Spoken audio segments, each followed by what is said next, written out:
In this exercise, we're going to look at downloading and unzipping files.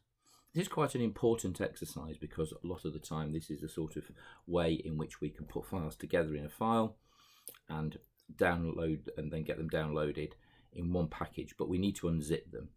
So to download the exercise, I've got basics.zip here. I'm going to click on basics.zip and you can see that that has now downloaded here. So we can see here now that I've gone into downloads, and you should in downloads be able to find basics.zip. I've moved it into a separate folder here called software downloads. Okay, so what I need to do now is to unzip it. So if I right click on it, you can see that I can extract all, and then I can say where my destination file is. Well, I'm going to just download it to basics here and extract. Okay. This will now create in software downloads. Can you see here? I've got basics.zip, and if you look very carefully, you can see it's a zip file because it's got this little zipper on it. Okay, so it's not a folder.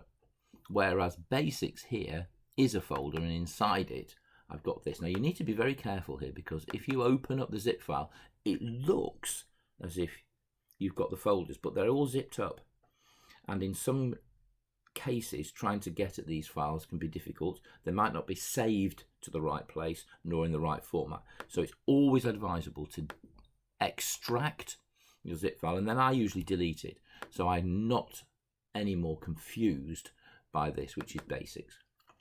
Now I'm just going to make this a little bit bigger here. Okay, and I'm just going to shut that down a little bit so that I can now see my folder.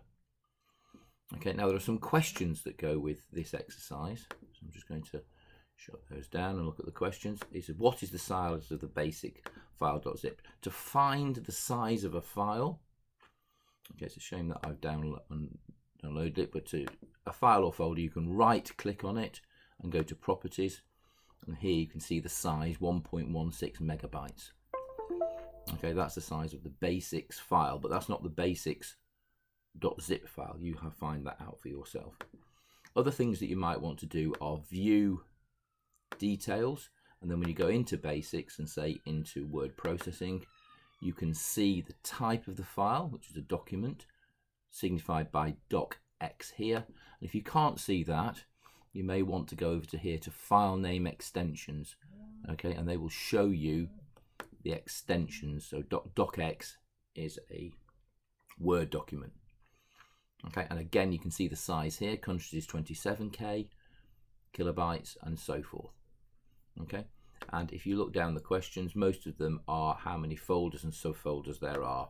If we look here to basics, okay, we can go to there, right click on basics, and not only does it tell us we've got 18 files and 4 folders, okay, but here we've got 1.6 meg. So you can see all the details that you need by using the tools and making sure you've got details and hide extensions there. And that exercise is pretty simple once you've managed to do that.